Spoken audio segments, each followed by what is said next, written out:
I mean, um, I was kind of like giggling at the fact they had a punt return in the team room, and the ball kind of took like a funny little hop, and then on the last hop it went high, and just for him to have the athletic ability to reach like pretty much backwards and did like an acrobatic catch, because you never know where football's going once it's kind of rolling like that. It's the most like unknowing ball to man.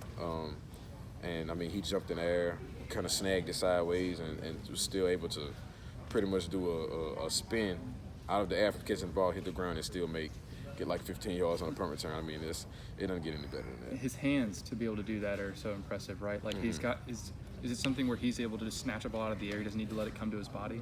Yeah, I mean, hand-eye coordination as far as him being a cornerback and how long he is, and just watching him make some of the plays that he's made at practice, even in the spring game.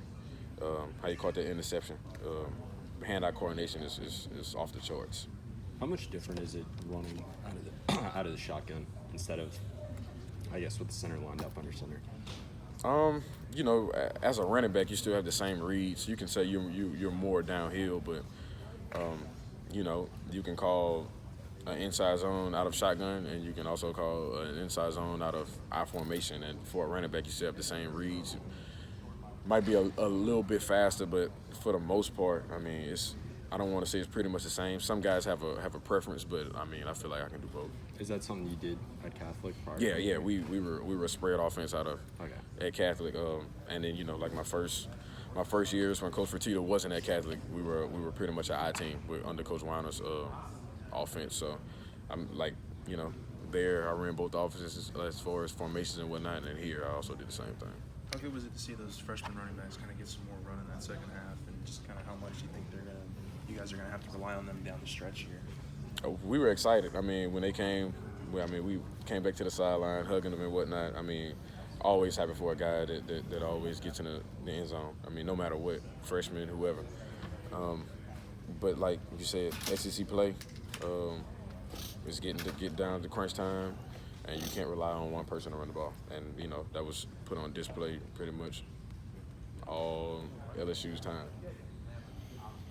I know everybody's questioned the run game, but y'all punched the ball in almost every time you got down there. I mean, that's... Yep. 6 rushing touchdowns. Yeah, I mean, everybody questioned the run game, but we had 6 rushing touchdowns. I mean, yeah, it's not that crazy, you know, 250-yard games, because we're not, I mean, I want to say I might have touched the ball 15 times. So I mean, it's no complaints when you're scoring that many points. And then they talk about, you know, averaging 4 yards a carry, but I mean, nobody's in the room complaining when you're winning games.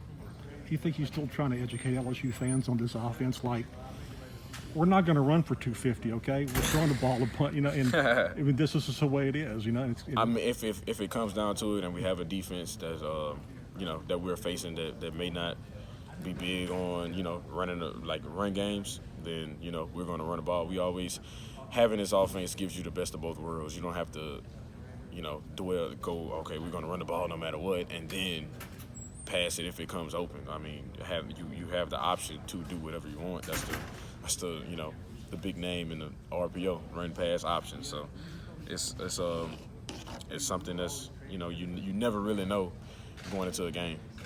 Even high school, did you ever play an offense like this that when it gets hot, it's like watching Steph Curry shoot threes? It's like you're getting chunk plays every play. It's like 20 yards, 15, 25, 30. It's like all of a sudden you're in the red zone. You know, it's not that like exciting to us now. I mean, it's exciting in the game, but you know, you install the offense, and then you do it so much at practice. Like when you get hot, it's something you're like, okay, well, we practice this. This is nothing new. And you know, everybody was always tossing question marks in the air, like, I wonder how the offense is going to look. And you know, we can't sit there and tweet about it or talk about it all day long. But I mean, it's something that we're used to now. I feel like I've been in this offense, you know, 5-10 years now.